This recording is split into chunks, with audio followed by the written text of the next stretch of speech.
So, Dr. Ream, what is a blepharoplasty? So blepharoplasty has to deal with the aesthetics around the eye. So it's surgery that we do on the upper eyelid or the lower eyelid.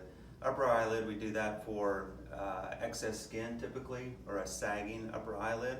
And the lower eyelid, we use it for the bags underneath the eyes, which patients can get as they get older. Some laxity in the lower eyelid allows some fat to protrude in the lower eyelid, and that's where they get the bag from.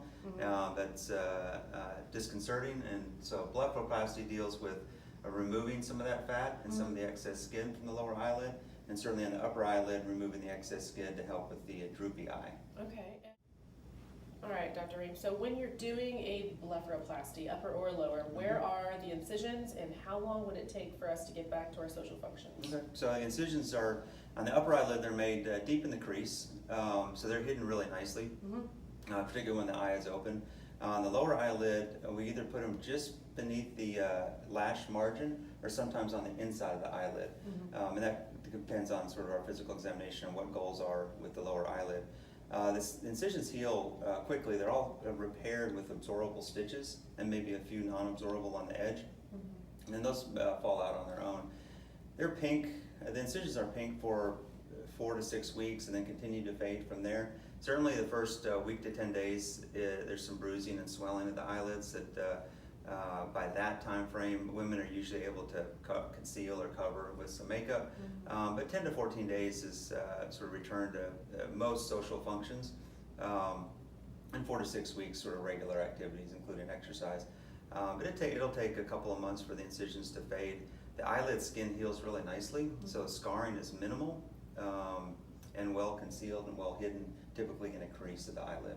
Awesome. And so restrictions, like after surgery, what are you going to say? What are restrictions? We tell people to keep their head elevated. It helps with the swelling, so sleep with the head elevated.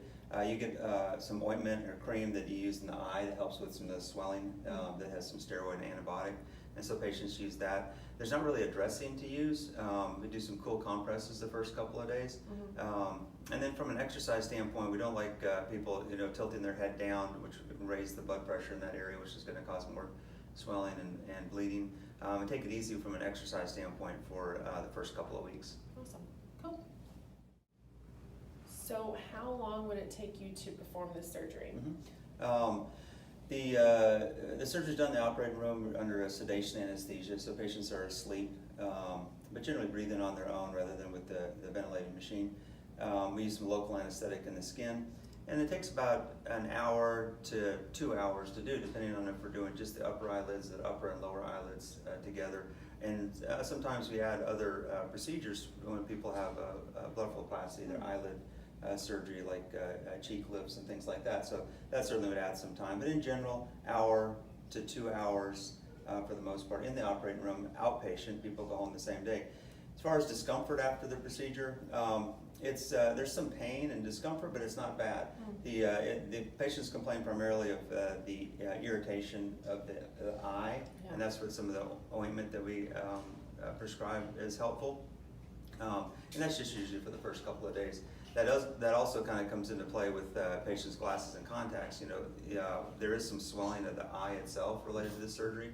And so we ask the patients not to wear contacts, and until that's resolved, so they have to be prepared with a set of glasses if they need that.